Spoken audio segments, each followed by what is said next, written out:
அன்பின் பிதாவே, இந்த காலை வேலைக்கா உமக்கு நன்றி செலுத்துகிறோம். சர்வ வல்லமை உள்ள கர்த்தாவே, ஒருவராய் பெரிய அதிசயங்களை செய்கிறவரே, வானத்தையும் பூமியையும் உண்டாக்கின கர்த்தாவே, துதிக்கிறோம், ஸ்தோத்தரிக்கிறோம். ஆராய்ந்து முடியாத பெரிய காரியங்களையும் எண்ணி முடியாத அதிசயங்களையும் செய்கிற தேவன் நீர். ஆண்டவரே, உம்மை விசுவாசிக்கவும் உம்மை கிட்டி சேரவும் உம்மிடத்திலிருந்து நன்மைகளை பெற்றுக்கொள்ளவும் ஒவ்வொரு நாளும் எங்களுக்கு கிருபைகளை தாங்க. இந்த நாளின் வேத தியானத்தை எங்களுக்கு ஆசீர்வதித்து தாங்க. நேசிக்கிற இயேசு கிறிஸ்துவின் இனிய நாமத்தில் கேட்கிறோம் பிதாவே, ஆமென். 1 ராஜாக்கள் 11வது அதிகாரம். ராஜாவாகிய சாலமோன் பார்வோன் குமாரத்தியை நேசித்ததும் அல்லாமல் மோவாபியரும் அம்மோனியரும் ஏதோமியரும் சீதோனியரும் ஏத்தியரும் ஆகிய அந்நிய ஜாதியான அநேக ஸ்திரீகள் மேல் ஆசை வைத்தான். சாலமோன் பார்வோன் எகிப்து தேசத்து ராஜா. அவன் குமாரத்தி மாத்திரம் கிடையாது, அந்நிய ஜாதியான பெண்களையும் அவன் ஆசை வைத்தான் அப்படின்னு சொல்லியிருக்கு.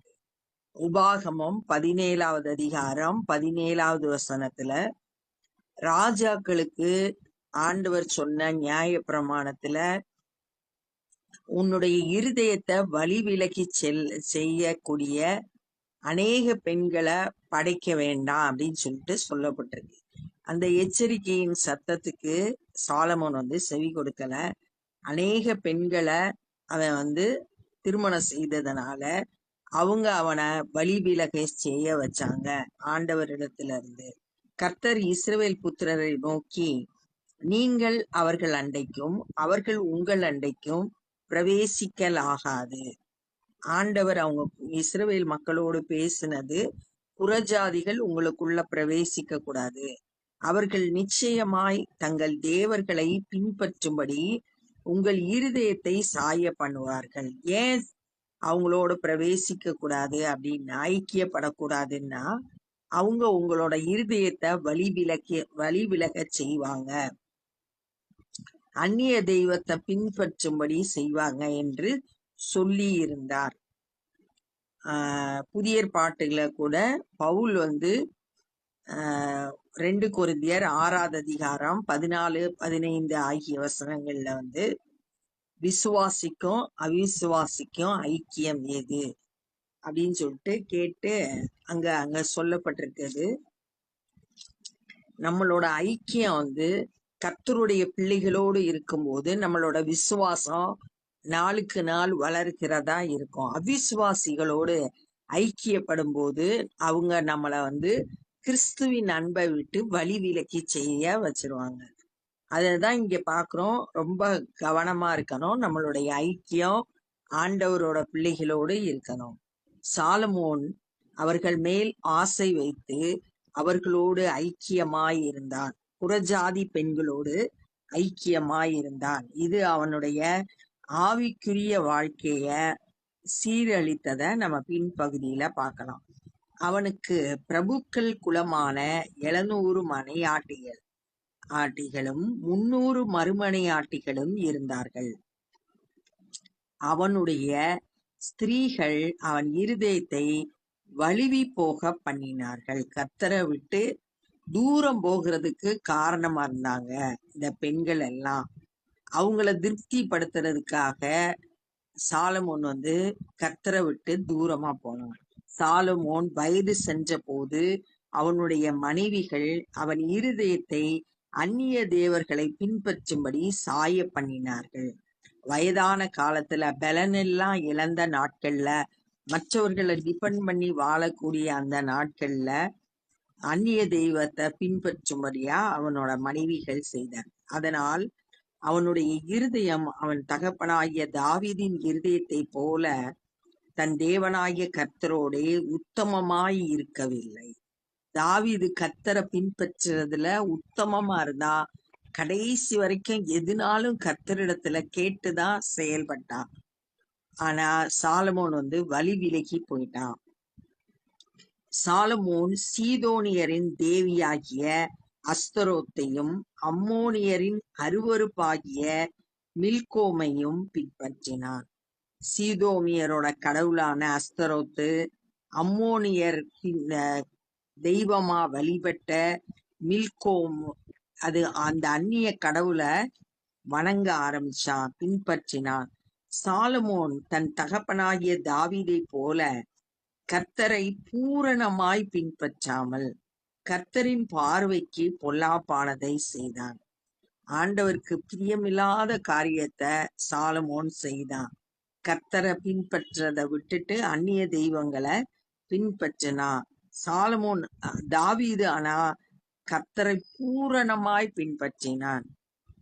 அப்பொழுது சாலமோன் எருசலேமுக்கு எதிரான மலையிலே மோவாபியரின் அருவருப்பாகிய காமோசுக்கும் அம்மோன் புத்திரரின் அருவருப்பாகிய மோலாக்குக்கும் மேடைகளை கட்டினான். மோவாபிய கடவுளுக்கு, அம்மோன் புத்திரரோட கடவுளுக்கு மேடை கட்டினான். பலி செலுத்துறதுக்கு மேடைகளை கட்டினான். அந்த மோலாக்கு அப்படின்றது தெய்வத்துக்கு தங்களோட பிள்ளைகளை பலியா செலுத்துவாங்க. அப்படிப்பட்ட ஒரு தெய்வத்தை இவன் என்ன செஞ்சான், அவங்களுக்காக பலிபீடம் கட்டினான். இப்படியே தங்கள் தேவர்களுக்கு தூபம் காட்டி பலியிடுகிற அந்நிய ஜாதியான தன் ஸ்திரீகள் எல்லாருக்காகவும் செய்தான்.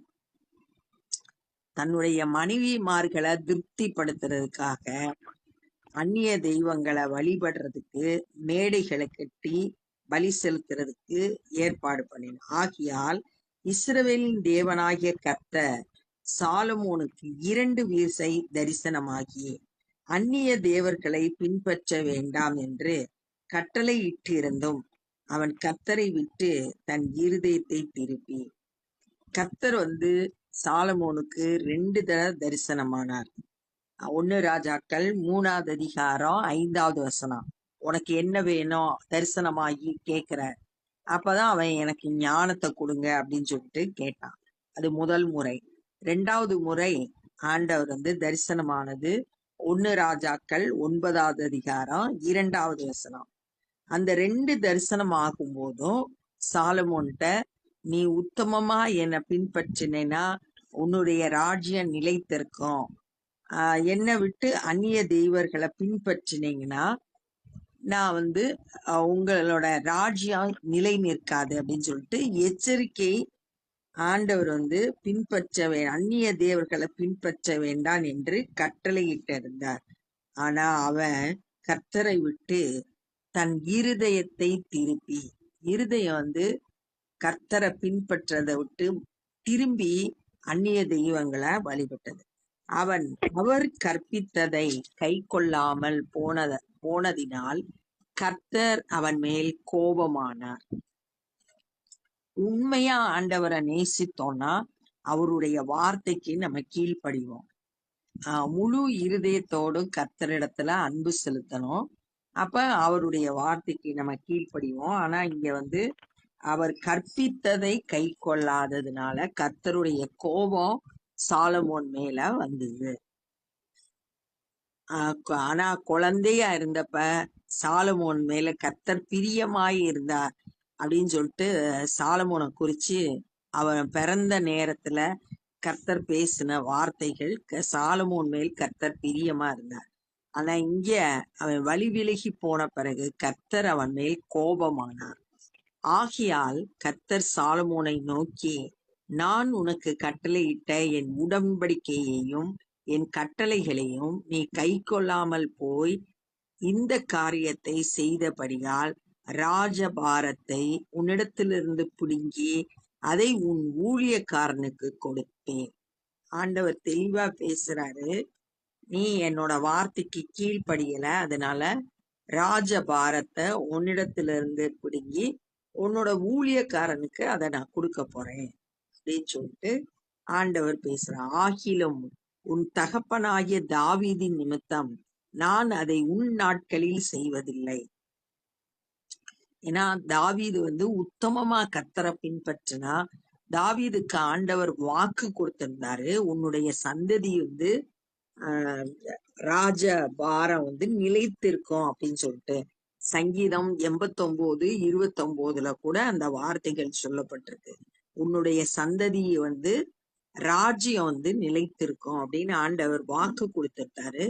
அந்த வாக்கின் நிமித்தம் நான் அப்படி செய்யல. உன் குமாரனுடைய கையின் நின்று அதை பிடுங்குவேன்.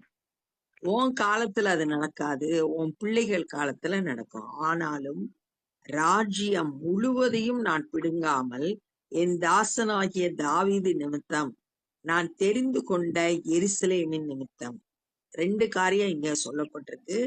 ஒண்ணு தாவீதுக்காகவும், 2வது எருசலேமுக்காகவும். ஆண்டவர் தெரிந்தெடுத்த ஸ்தலம் எருசலேம். அங்க அவருடைய ஆலயம் இருந்துச்சு, அவர் வாசம் பண்ணுகிற இடம்.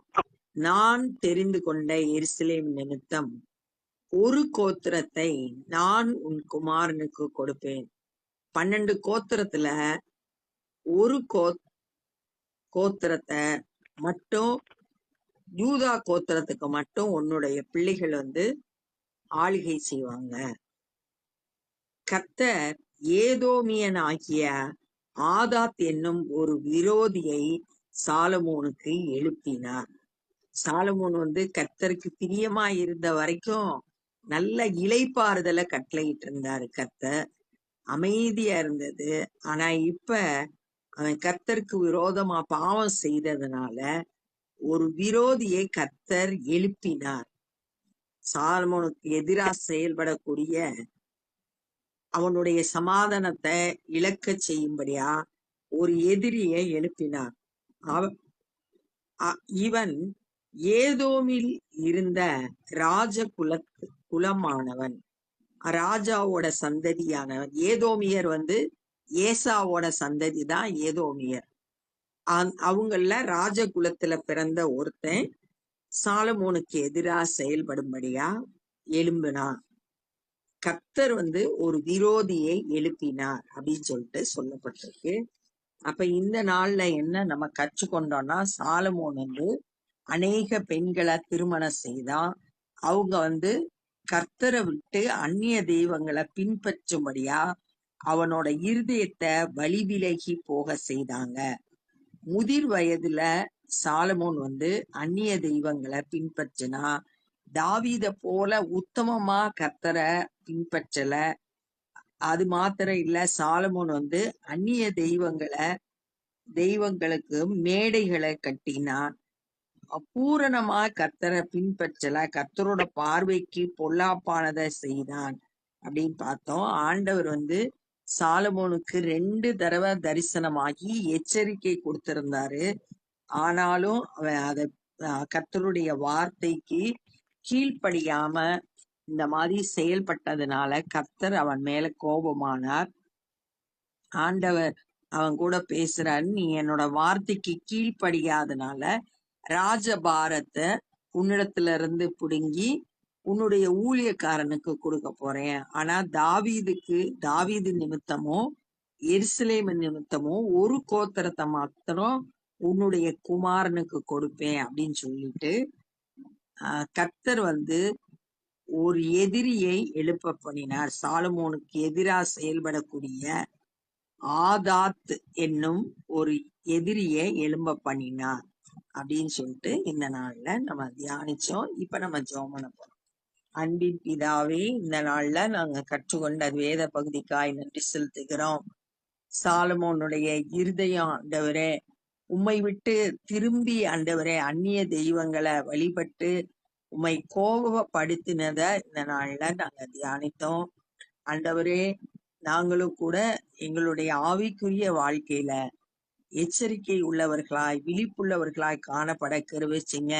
விசுவாசிகளோடு ஐக்கியப்படவும் விசுவாசத்துல நாளுக்கு நாள் வளரவும் கிருபை செய்யுங்க. ஆண்டவரே, உம்முடைய வார்த்தைக்கு எப்பொழுதும் செவி கொடுக்கிறவர்களாய் உமக்கு பயப்படுற பயத்தோடு உத்தமமாய் உம்மை பின்பற்ற தாவீதை போல ஆண்டவரே நாங்களும் உத்தம இருதயத்தோடு உம்மை பின்பற்ற கிருபை செய்யுங்க. எந்த ஒரு வழி விலகலும் எங்களிடத்துல காணப்படக்கூடாது. ஆண்டவரே, நீர் ஆண்டவரே அப்பா உண்மையுள்ள தெய்வம். ஆண்டவரே, அது போல நாங்களும் ஆண்டவரே உம்மை பின்பற்றுகிறதுல உண்மை உள்ளவர்களாய் இருக்க கிருபை செய்யுங்க. இந்த நாள்ல சுவிசேஷ பணி செய்கிறவங்களை கரத்தில் எடுத்து பயன்படுத்துங்க. அநேகர் இந்த நாள்ல உம்முடைய அன்பை அறிந்து உம்மை ஏற்றுக்கொண்டு ரட்சிக்கப்பட கிருபை தாரும். நாங்களும் உடைய ராஜ்ய பணியிலே எங்களால் இயன்றதை செய்ய ஒப்பு கொடுக்கிறோம். நேசிக்கிற இயேசு கிறிஸ்துவின் இனிய நாமத்தில் கேட்கிறோம் பிதாவே, ஆமென். என் ஆத்துமாவே கர்த்தரை ஸ்தோத்தரி, என் முழு உலமே பரிசுத்த நாமத்தை ஸ்தோத்தரி. என் ஆத்துமாவே கர்த்தரை ஸ்தோத்தரி, கர்த்தர் செய்த சகல உபகாரங்களை மறவாதே. ஆமென். God bless you.